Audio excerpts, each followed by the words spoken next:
Hello. Okay, ma'am, sir. Step up the Yay.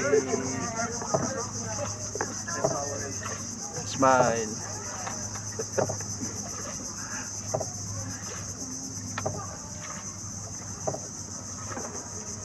Hello, mama and sir. How was your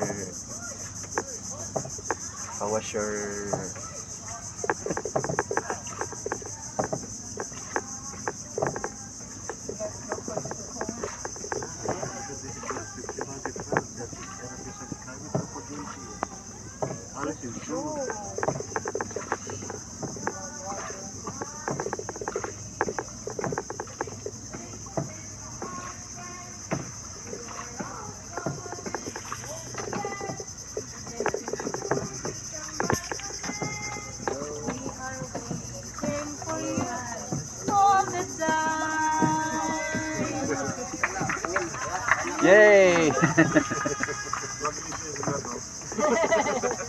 So, okay, ma'am, sir, good morning.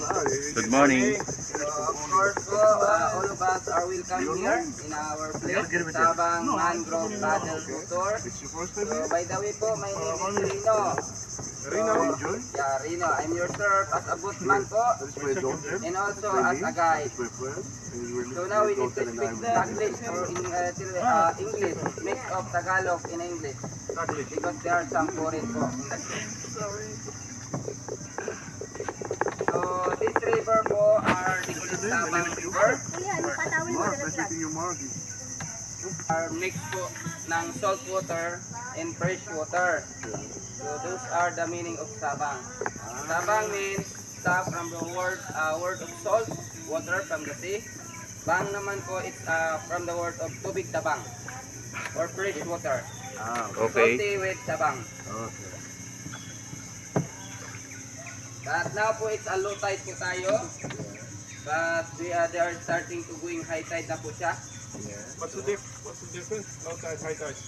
During high tide po, the water they are more higher. Yeah, but how Very many- good question. More than 1 meter up. Only 1 meter. Yes. More than. Almost all of the roots of mangrove in the lower part are covered by water. I see. And during full high tide also, the water here are clear water. So usually po, you can see the bottom. So you can see they have big oysters in the ground. Yeah.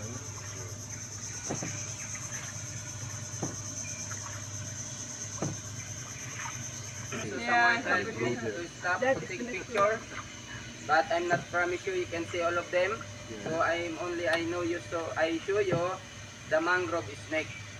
Because the mangrove snake I know already where they are. Because those snakes are nocturnal. So just only sleeping in a whole day lang po sila. Then they are active po sila during night. So that's why we saw our first store. So until this afternoon, so we saw them Fish. in the one place only. Fish. The needlefish. Needle, it's like needle. Or Needlefish. some people call it a swordfish.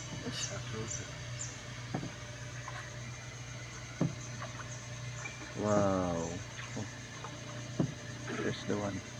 But of course po, our main tourist attraction po in the area, so those trees po, na you can see both side of the river or mangrove tree, because in the whole country po, in the Philippines, we have many different species of mangrove.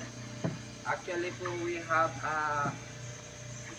40 different species of mangrove in the country.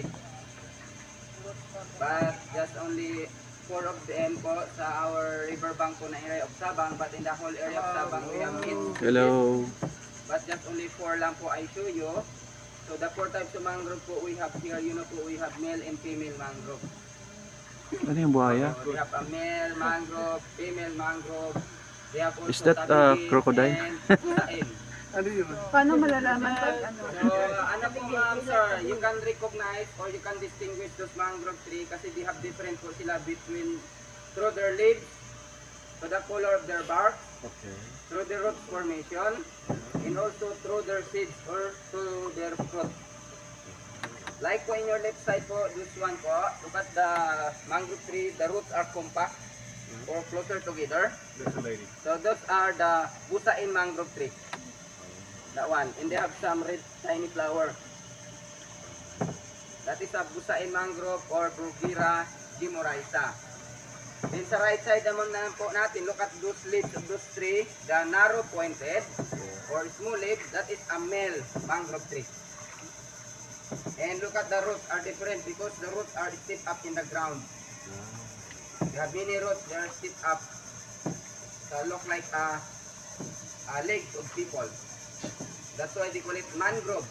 Because mangrove meaning this Malayan dialect. Meaning man is people, grove is forest. So mangrove, people, forest.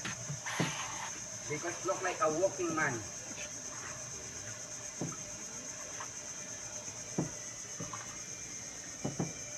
Is there some people also living in this? No po, sir. We are not allowed. Because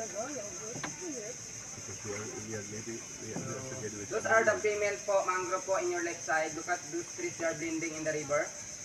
Look at the leaves are wider leaves. This one po. This is That's a female. This one. The wider leaves. Or the shape of the leaves are little bit oval. Mm. Female mangrove tree or Rhizopora mucronata, their scientific name because the male mangrove Rhizopora apiculata.